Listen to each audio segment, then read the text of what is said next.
I want you to hear what they said on Morning Joe today about this. They say that the incoming, or should I say the Attorney General nominee, Jeff Sessions, should weigh in on this immediately. Watch.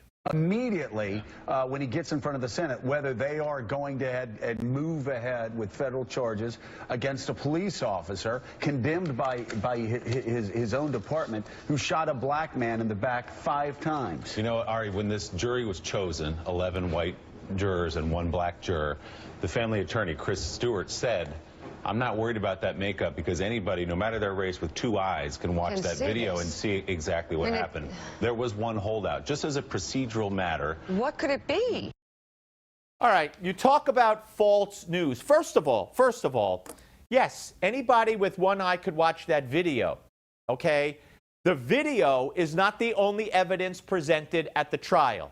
Now, I'm not saying this cop is guilty or not guilty because I wasn't on the jury. I didn't hear all the evidence. I didn't know. I wasn't given the law, the instructions according to the law. But to say everybody could see the video, why have a trial?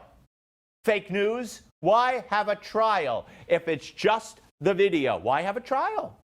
Just declare him guilty, which I'm sure you're ready to do on MSNBC. Now, it became evident Monday, when the jury sent another note to the judge that it wasn't just 1 juror any longer, as it appeared to be on Friday, holding out. It was several, maybe half of the jury could not reach a conclusion. So the fake news we're hearing here on MSNBC this morning is that it was 1 juror. I got newspapers here. I got the North Charleston Post and Courier. I got hotair.com. They both say, and there are other sources, saying it was multiple jurors. Yet this morning, you heard fake news that it was 1 juror. Fake news. And joining me now to talk about all this and more, Michelle Malkin is here, senior editor for conservativereview.com and the host of Michelle Malkin Investigates on CRTV.com. She's also the founder of hotair.com and Twitchy.com. We got a lot of .coms going on.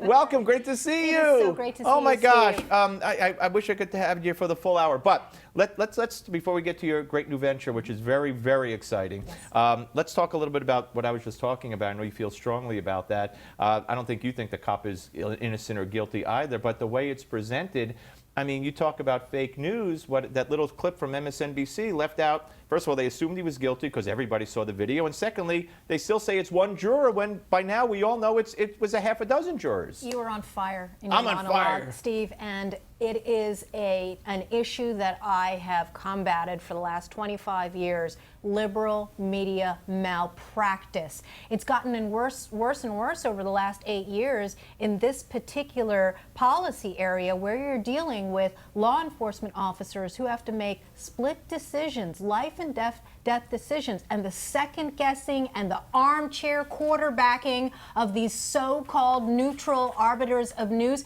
You make exactly the point, and it's a perfect segue into one of the stories that I've covered at CRTV with Michelle Malkin Investigates, because we also tell the story of a former police officer who was convicted, and I believe after looking at all of the evidence and actually doing real journalism as opposed to fake journalism and knee-jerk reactions based on superficial headlines, it's my conclusion that a massive miscarriage of justice was done in that case. It was the Daniel Holtzclaw case, which a year ago this weekend is the verdict. But here with the Walter Scott case, or in Tulsa, Oklahoma, a very similar case in the last couple of months, Betty Shelby, the white female officer who is now going to go on trial. And that guy disobeyed her and disobeyed her and disobeyed her, and she thought he was reaching into the car? Yes, and in those 2 cases, you have video and you have people who pretend that they know everything that happened. It is so irresponsible,